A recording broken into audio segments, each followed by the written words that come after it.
आप सभी को DK Singh commerce YouTube channel पे स्वागत है।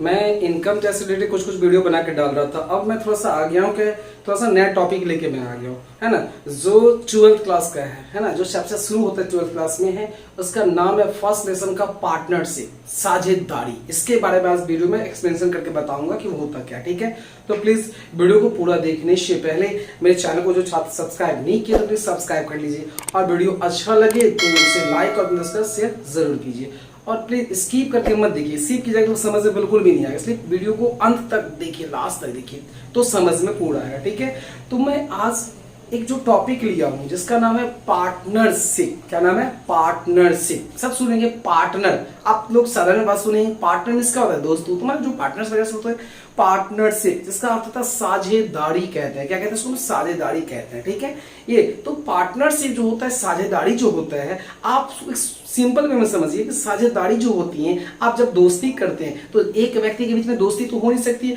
कितना व्यक्ति मुझे दोस्ती करने के लिए? 2 पर्सन होने चाहिए दोस्ती करने के लिए। तो साझेदारी के लिए भी कम से कम मिनिमम 2 पार्टनर चाहिए, जब तभी आपको साझेदारी होने पाएगा, अन्यथा पार्टनरशिप नहीं हो पाएगा। ठीक है, तो साझेदारी आया कैसे? तो सबसे पहले जब इंसान, मान लीजिए मनुष्य सोल ट्रेड कर रहे थे, सोल ट्रेड में इसका होता है कि सबसे पहले जो बिजनेस आया था उसका नाम था एकाकी व्यापार। सोल ट्रेड क्या आया था? देखिए, सोल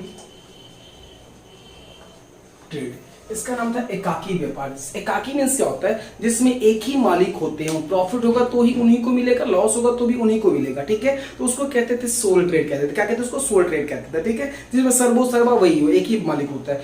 अब सोल ट्रेड से जैसे मान लीजिए कोई चीज में, किसी चीज में दुविधा होती है तो वो नया चीज का खोज हो जाता है, मान लीजिए वो नया चीज डेवलप हो जाता है। तो इसी तरह सोल ट्रेड में क्या होता था कि अगर बाय द वे जो एक है सोल, मतलब एक व्यक्ति है, अगर वो भी व्यक्ति है, मानव है, अगर कोई उसको काम पड़ गया, अचानक कहीं जाना है तो बिजनेस को बंद करके जाना होगा। ठीक है, और बंद करके जब वो जाएंगे तो भी अब वो जो वहां से गए तो बिजनेस बंद हुआ तो उनका गुडविल मार्केट में धीरे धीरे खराब होने लगता है। ठीक है, तो इस तरह चलेगा, बंद हो गया तो वो क्या सोचे कि मैं जो जाता हूं बंद हो जाता है तो मेरे जैसा सोचने वाला व्यक्ति, मेरे जैसा जो व्यक्ति सोचेगा वो व्यक्ति कौन होगा? जो जैसे मैं वर्क करता वैसे वो भी ईमानदारी से वर्क करे। क्योंकि अगर बाय द वे आप किसी स्टाफ पे छोड़ के जाते हो तो वो सीधी बात है। मैं थोड़ा एग्जांपल बता रहा हूं कि अगर किसी भी, मान लीजिए मैं एक बिजनेसमैन हूं, सोल ट्रेड कर रखा हूं, अगर मैं कहीं गया और मेरा स्टाफ वर्क करता है तो मैं स्टाफ पे कब तक भरोसा करूं? कि मान लीजिए वो स्टाफ है, वो क्या सोचेंगे, मुझे सैलरी तो मिलेगा, मैं काम करूं ना करूं, तो मेरी तरह सोच के तो वर्क नहीं करेगा। मेरी तरह सोचने के लिए तैयार कौन होता है? एक पार्टनर, जिसको कहते हैं साझेदार। क्योंकि वो जानता है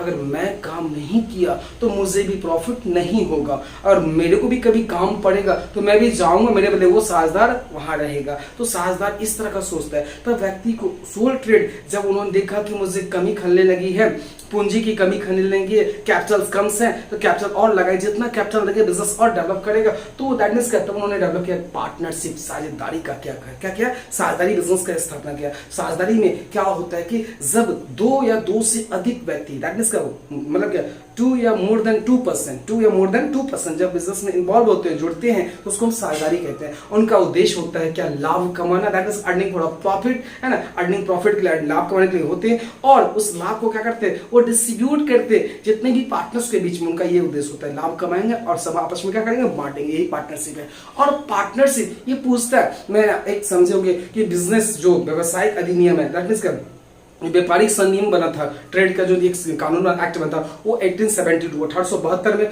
और इसके बाद पार्टनरशिप एक्ट जो बना था 1932 में बना था। कब बना था? 1932 में। जो पार्टनरशिप एक्ट होता है वह कानून जो पारित हुआ था 1932 में। कब हुआ था? 1932 में पार्टनरशिप का एक्ट लागू किया गया था। ये पार्टनरशिप होता है ना। तो समझ में आ गया कि साझेदारी क्या होता है कि जब 2 या 2 से अधिक व्यक्ति किसी व्यवसाय को करने के एग्री होते हैं, उसमें होने वाले लाभ को आपस में बांटने में सहमत हो जाते हैं, जो भी इसमें प्रॉफिट होगा आपस में डिस्ट्रीब्यूट करने के सहमत हो जाते हैं। उसी को हम कहते हैं साझेदारी, मींस पार्टनरशिप कहा जाता है। क्या कहा जाता है? पार्टनरशिप कहते हैं। ठीक है, उसी को मैं एक्सप्लेनेशन करूंगा, जो बोर्ड पे बता, एक एक करके मैं बता दूंगा। ठीक है, और पार्टनरशिप होने के लिए, साझेदारी होने के लिए, ठीक है, जो पार्टनरशिप एक्ट 1932 सेक्शन 4 में कहा गया था क्या कि उसमें 3 टर्म एंड कंडीशन फुलफिल करेगा, 3 टर्म एंड कंडीशन फुलफिल करेगा तो ये साझेदारी होगा, अन्यथा साझेदारी नहीं होगा। ध्यान से सुनिए, 3 टर्म एंड कंडीशन होना चाहिए, 3 टर्म एंड कंडीशन होगा तो ये पार्टनरशिप होगा, अन्यथा पार्टनरशिप नहीं होगा।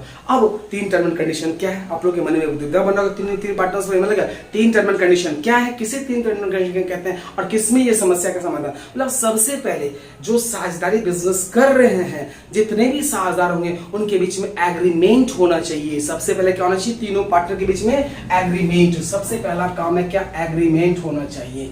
क्या होना चाहिए, सबसे तीनों में क्या होना चाहिए, एग्रीमेंट। अब एग्रीमेंट का उद्देश्य क्या हो, लाभ कमाना और लाभ को आपस में बांटना, मतलब अर्निंग प्रॉफिट सब आपस में डिस्ट्रीब्यूट कर लेना। दूसरा डायमेंशन, पहला हो एग्रीमेंट होना चाहिए, फर्स्ट एग्रीमेंट। दूसरा अर्निंग प्रॉफिट, लाभ कमाना, किसके लिए, फॉर प्रॉफिट के लिए, किसके लिए, लाभ के लिए, है ना। और लास्टली तीसरा, पहला आप समझ गए कि किसके लिए एग्रीमेंट हो, दूसरा क्या मैंने बताया कि लाभ को कमाना और आपस में लाभ को बांटना। इसी मतलब एग्रीमेंट का उद्देश्य क्या हो कि लाभ कमाना और लाभ को आपस में बांटना, ठीक है।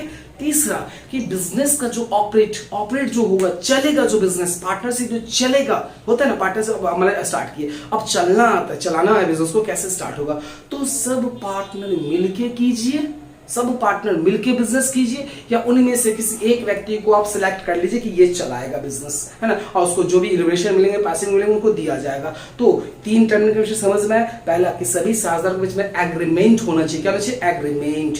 दूसरा, एग्रीमेंट का क्या उद्देश्य, ऑब्जेक्ट्स क्या हो कि लाभ कमाना और लाभ को आपस में बांटना, डिस्ट्रीब्यूट करना। तीसरा कि अब सभी साझेदार जो बिजनेस को ऑपरेट करेंगे, चलाएंगे, सब मिलकर चलाएं या उनमें से किसी एक के द्वारा चलाया जाए, सब मिलकर चलाएं, उनमें से किसी एक के द्वारा चलाया जाए। ये हो गया, आई बात समझ में, है ना। तो ये आपको समझ में पूरा आ गया होगा पहला। अब इसके बाद जो हम बता रहे हैं आपको पार्टनरशिप के बारे में, ये तो समझ में आ गया आपको, है ना। अब देखिए पार्टनरशिप है क्या, ये है क्या, सो देख लीजिए। सबसे पहले व्हेन 2 और पार्टनरशिप को क्या है, पार्टनरशिप उसके बारे में बता रहा हूं। तो व्हेन 2 और more person enter into agreement समझौते के अनुसार for setting up a business, किसी भी एक बिजनेस व्यापार में, to run जिसको चलाना है, it and share the profit और लाभ को बंटवारा भी करना, and losses it is turn as partners करना। किस नाम से जानते हैं, पार्टनरशिप के नाम से जानते हैं। किस नाम से जानते हैं, पार्टनरशिप के नाम से जाना जाता है, ठीक है।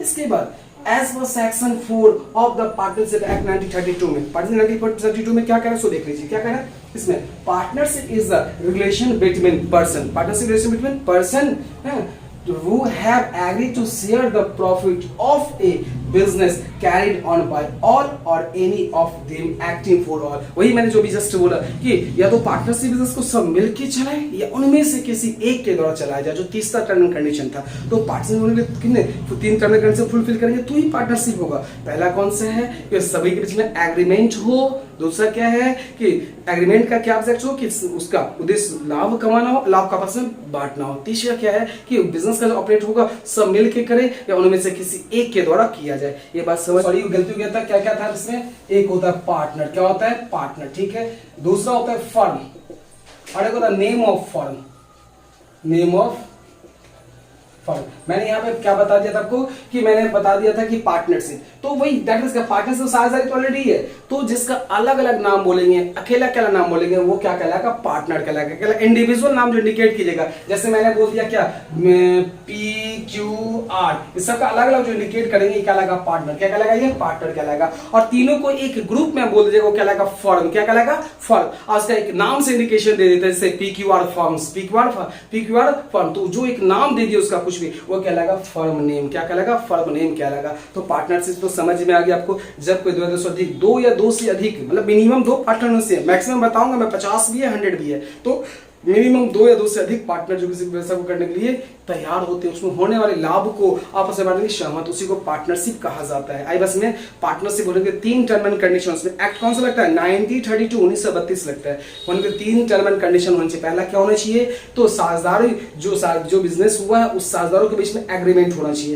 एग्रीमेंट का उद्देश्य क्या हो, लाभ कमाना, उसे आपस में डिस्ट्रीब्यूट करना। और तीसरा क्या हो कि सभी बिजनेस का जो पार्टनरशिप चल रहा है वो सब मिलकर ऑपरेट करे या उनमें से किसी एक के द्वारा किया जाए। आई बस में ये 3 टर्म एंड कंडीशन फुलफिल होगा तो ही पार्टनरशिप होगा, अन्यथा पार्टनरशिप नहीं होगा। तो ये भी आपको समझ में आ गया होगा, आप ये नोट कर ले। और नेक्स्ट क्लास में मैं बताऊंगा कि पार्टनरशिप के क्या फीचर्स, क्या उसकी क्या विशेषताएं हैं, ये मैं एक्सप्लेनेशन करूंगा। एग्रीमेंट क्या है इसके बारे में समझाऊंगा, ठीक है। तो प्लीज वीडियो नेक्स्ट वीडियो जरूर देखिएगा, आपको समझ में आएगा पार्टनरशिप के पूरा बारे में, ठीक है। तो प्लीज अगला वीडियो भी बहुत इंपॉर्टेंट है 12th क्लास वालों के लिए, ठीक है। चाहे वो कोई मतलब कोई भी बोर्ड के हो, या मतलब बिहार बोर्ड है या फिर सीबीएसई बोर्ड हो, किसी भी सबके लिए इंपॉर्टेंट है। ओके, तो आज के लिए बस इतना ही। Okay, thank you. इसका स्क्रीनशॉट करके मैं टेलीग्राम पे भी डाल दूंगा, मैंने चैनल बना रखा है टेलीग्राम पे, डीके सिंह कॉमर्स करके, वहां जाइएगा, ज्वाइन कीजिएगा, वहां से आपको ये थ्योरी मिल जाएगा। तो प्लीज आप वहां भी ज्वाइन कर जाइएगा और YouTube पे देखते रहिए, है ना। जो छात्र अभी तक नहीं सब्सक्राइब, प्लीज सब्सक्राइब कर लीजिए। आप वीडियो अच्छा लगे तो लाइक और दोस्तों का शेयर जरूर कीजिए, ठीक है। तो आज के लिए बस इतना ही। Okay, thank you.